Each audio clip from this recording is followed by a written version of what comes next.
Hey, um, so what's going on in MT Knives land? Been grinding on some the '05 limited edition knives and um, trying to figure out.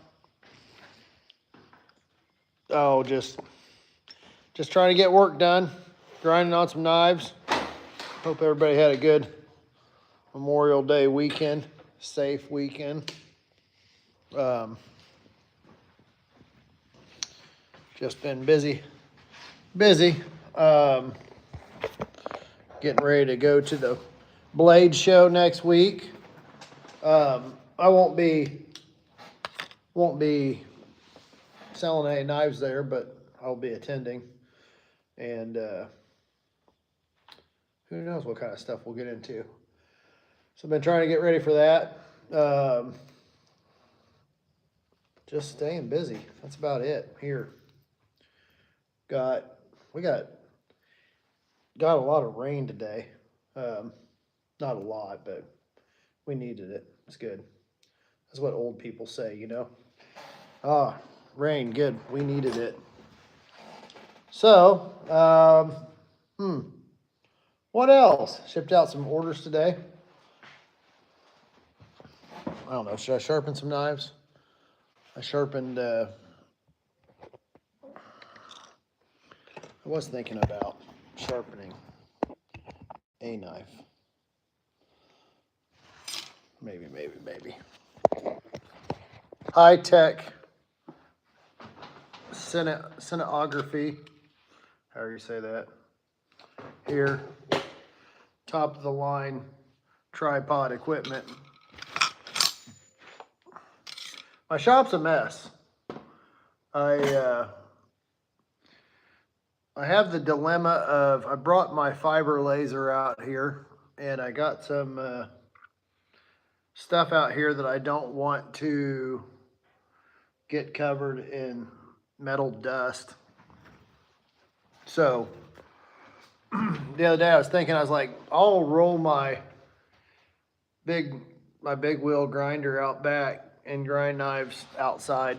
So I've done that a couple nights now, couple days, and I don't have my neck knife on. I meant to get it.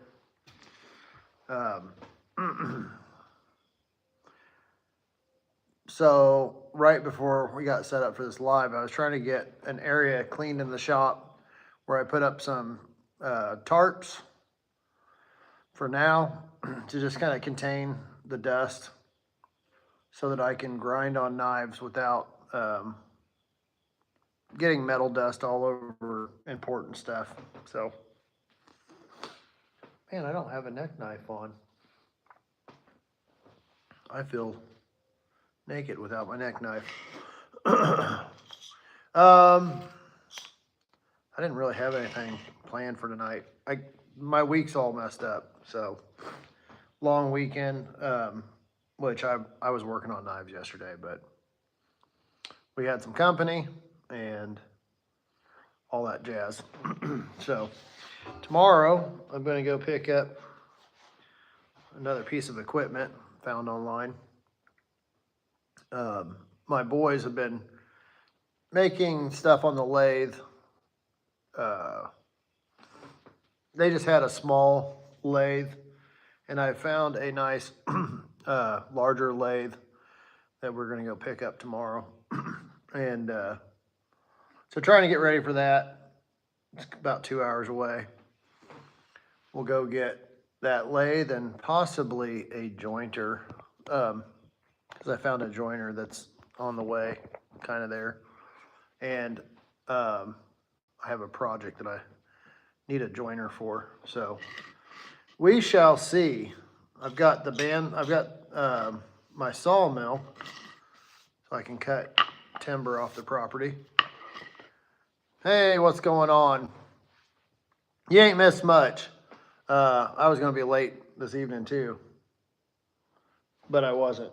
But I am not ready either. So, take it for what it's worth. Um, so yeah, tomorrow I plan on going and picking up a lathe, possibly a joiner, um, so that I can better utilize the wood that I cut on my sawmill. Um, I look forward to getting that here. I've got some plans. I have some shave horse plans.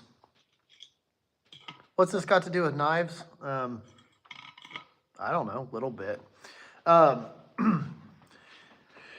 so my boys are making spoons and carving things and making um,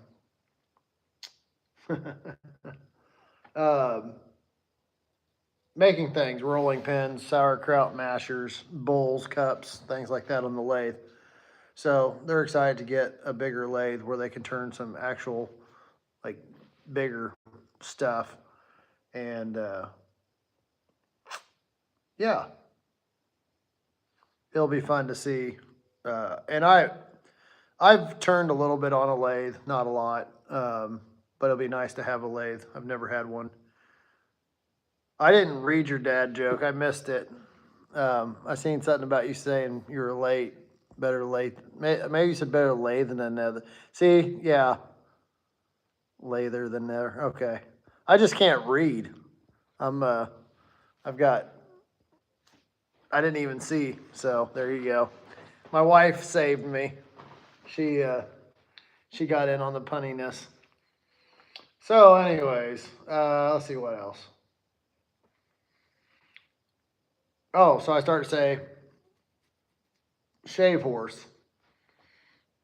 I have wanted to build a shave horse for quite some time. Having this shop here and long term, I'd like to have classes here. Um, and I enjoy woodworking as well. And so to have some woodworking equipment in the shop, shave horses. I also have a plan, which I've wanted to do this for years. I want to build a shave horse for sharpening. And basically, I want to be able to pull the headstock out of my shave horse and insert a sharpening stock that would hold my stones and but something that breaks down and carries easy, because I go to these events and I might even make it to where it holds my 1x30 sharpener, something for that, because the problem is a table, um, when you're at an event, the ground's never level. Just I don't, my table's heavy. It's hard to move. I envision being able to drop a shave horse, carry, break it down, put it together, um, and throw my sharpener on there. And the thing about the shave horse is it has 3 legs. And so even on uneven ground, it's going to be stable and not rock. Um, and then also, um, they're just cool. Um, Mr. Chickadee, if you watch any YouTube, Mr. Chickadee, he's got a channel where he does a lot of timber framing and some forging and some building. And he does a lot of like Japanese joinery type stuff. And I would like to do some of that. But in one of his videos, I really liked a setup he had. He's got a canvas tarp and a bunch of long poles that he set up for a shelter for building, his buildings. And I'm like, man, it'd be so cool to have um, something like that for an event, because I hate these pop-up canopies. I mean, they're light, they're fast, and they work great in some situations. But I would really like to have a canopy or a shelter that was canvas and a little cooler, more durable, more substantial shelter for setting up at events, because, um, yeah, I don't know, just one of the things I'd like to do. So anyhow, I don't know if I'll get there, how long it take me to get there, but we'll get there someday. Um, so yeah, I've been grinding away on the '05 limited edition knives, and I was really hoping to get handles on some. Um, I had some that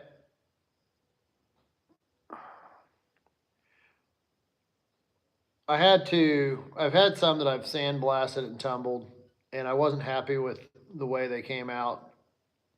And so the big setback is trying to get some done where I'm happy with them, so that when I do my run for my stakeholders of 100 knives, they're all the same, start to finish, and I'm happy with the end product. So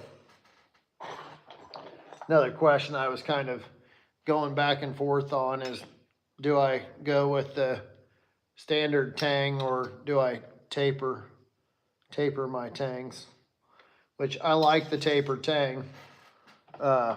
Just another step, and uh, it adds a little bit of difficulty to the putting the handle on and stuff.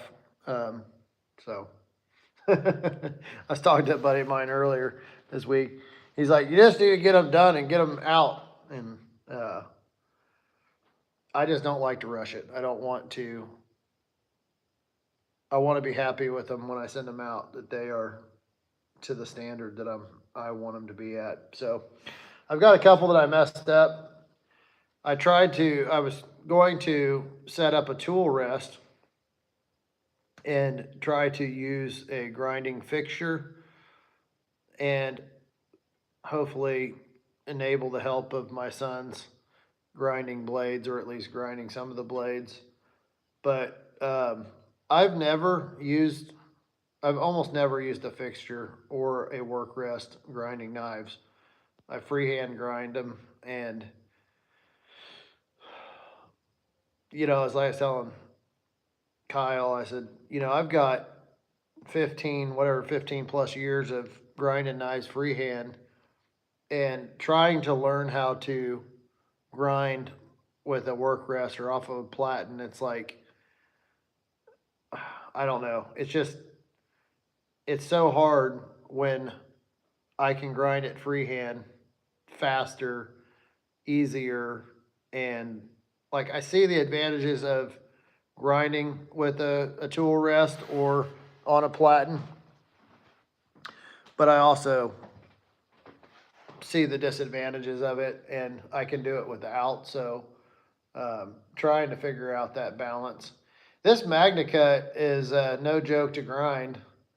I'm talking to some other knife makers about speeds and feeds and belt progression and all that, because there is a lot to, well, one, having the right belts for the job, and two, the right, it's not always just as simple as crank the grinder all the way up and let her eat, because some grinding abrasives perform better at different speeds. And so Kyle's working on a chart and trying to get some speeds and feeds figured out, especially with this new MagnaMax steel. Quite honestly, I don't even think I'm going to mess with it. I think that, like, it's a point of diminishing returns when a knife becomes that hard to grind and that expensive for the material, for the time, for everything involved. It's like, I don't think that the performance is that much better to justify that much more work and time. So even with MagnaCut, I'm really questioning whether or not I'll stick with it in the future. Because there are plenty of other great steels out there that are easier to work with. And I don't know that the cost is worth it. So anyways, all the fun of trying to learn a craft comes with its challenges. So that's what I've been up to. How's everybody's week going? Let's see if there's any comments here. I can figure out how to work the comments. There we go. My wife. So, yeah. Got a new knife yesterday, a PM2 in Magnum X. Whoop. Where'd the comments go? Come on now.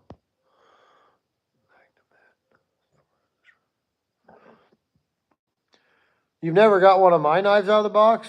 I don't understand. Well, how do you determine what is the sharpest knife you've ever got out of the box? What testing are you doing? Big box. It is kind of I've always tried to have the sharpest knife that anybody's ever had. You know, like that's one of the impressions I want you to walk away with when you buy a knife from me. But also, I know that there's a lot to that. There are a lot of, I think, as dumb as it sounds, I listen to it when it cuts. That's not dumb. That's a valid way of testing. That's valid. The only problem is, so I enjoy coffee, and there are those times when you take a drink of coffee and you are like, that is a perfect cup of coffee. Like, this is the best cup of coffee I've had, you know, one of the best cup of coffee I've ever had. The problem is how hungry you are, or however your palate is, whatever, dictates a little bit of how good that cup of coffee is, or quite a bit of how good that cup of coffee is. So like with sharpness,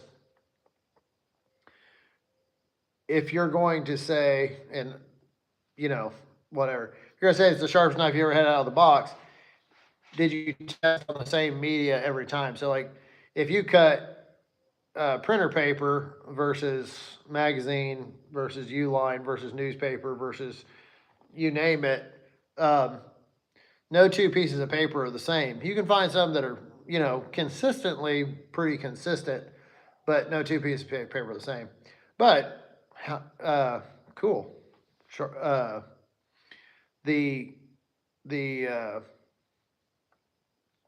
I always wonder. I always would be intrigued at seeing. I guess I started a YouTube channel. No, where you like literally test every knife out of the box from a company using different tests, whether that be cutting paper, best test. There's a really neat testing. But I mean, there's people out there that do all these tests.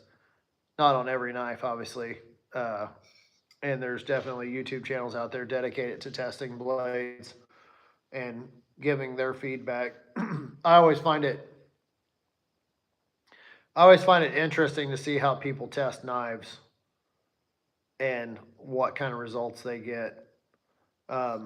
I've tested knives, but not to the extent that a lot of these guys are. It's like, you got to give them credit, because when you cut, you know, 5,000 pieces of cardboard and take a picture after every cut or whatever, like, that's not without a ton of work and a little crazy. So, not crazy. It's neat, but there is, I want to say it's a Bedford Knives. there's, I can say this much. I think the sharpness of knives over the last 10 to 15 years has dramatically increased from companies. I think more and more of them realize that customers, how important it is to, that, that first impression. I think there was a lot of companies out there, and probably a lot of it, is liability, is they were too afraid to send a knife that was too sharp. I think a lot of it probably is the time and the expense of um, sending a knife out fully sharpened. But I think that as people kind of lost the ability to sharpen their own knives, companies are like, hey, if we send out the knife really, really sharp, these people are going to be really, really impressed. But 50 years ago, paper almost silent.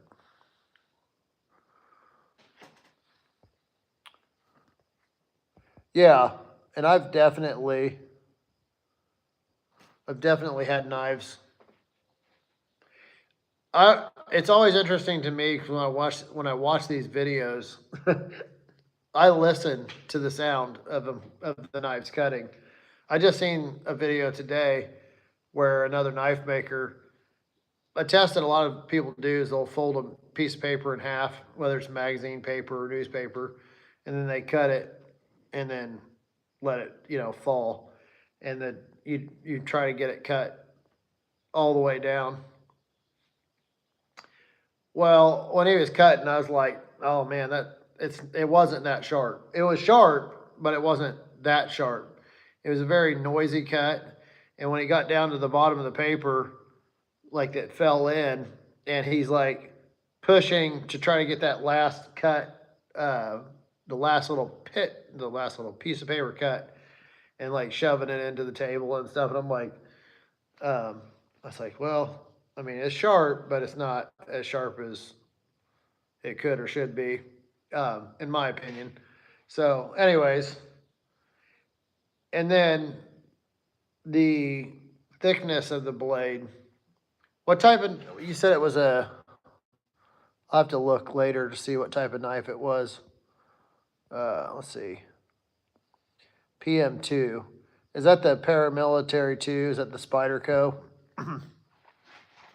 Because Spyderco, I think that they typically have good steel, good geometry on their blades, and they typically come sharp. So, um, you know, when a knife,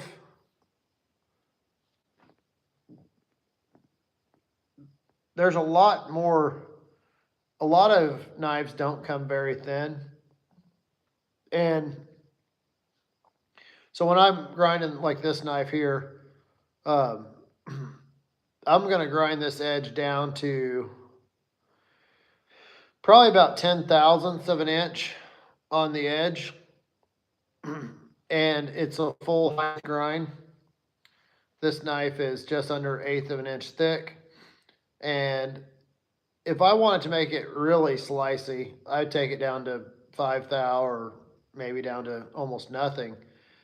The problem with that is your edge is going to be really delicate. And I want this to have a little stronger edge than that. But if you were cutting with a knife that had been ground down to 5 thou or basically 0 versus one that's ground down to, a lot of times they might take the edge to 20 thou or 25 thou before they sharpen it. And so you just end up with a lot thicker blade geometry. And it's not, even if it was sharp, I mean, if it's sharp, it's going to be quiet, but it's not going to be as quiet as one that's been ground down to like a 5 thou thick edge. And I like super slicey knives like that, but a lot of people will damage those edges. But I think it'd be interesting to know I wonder to what edge thickness Spyderco takes their knives. Take a little, you take your calibers and you can measure just behind the bevel. Um, I don't know what they take theirs to. I think they take them pretty thin, but I think I just own one Spyderco knife, and I have that Spyderco and the Rex 121, which I need to ship back out to who it belongs to. But anyways, I look forward to going to the Blade Show and seeing what kind of new stuff people have. My buddy Kyle Daly, he's getting some Magnamax knives ready. And I think he's gonna do, hey, yeah, look for me, I'll be there. I think he's going to do some Damasteel. I was talking to him yesterday, and I think he's going to try to have some Damasteel knives ready. And for those that don't know, Damasteel is a pattern welded steel, or it's a, I think it's a powder metallurgy steel, but it's got pattern like Damascus on it. Looks really cool. Some of them are, I almost bought some Damasteel last year at the Blade Show. They didn't have the pattern that I really wanted. And I was kind of like, I'm going to buy the steel and then not do anything with it for quite some time.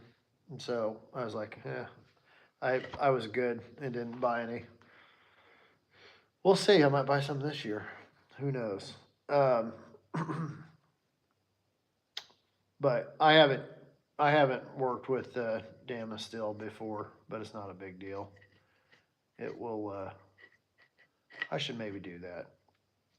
But got these bird and trouts are on the top of my priority right now, and hopefully get those rolling out the door soon. So, well, I've got a brisket on the smoker that is going to be, it's going to take most of the night. I didn't get it on there early enough, but I didn't eat dinner either. So I'm going to call it a night and maybe go grind on some knives now. But thanks for tuning in. We'll see you next Tuesday. Next Tuesday will be my last live before Blade Show.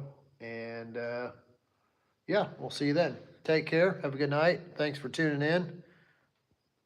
Hit that like button, and we'll see you next time.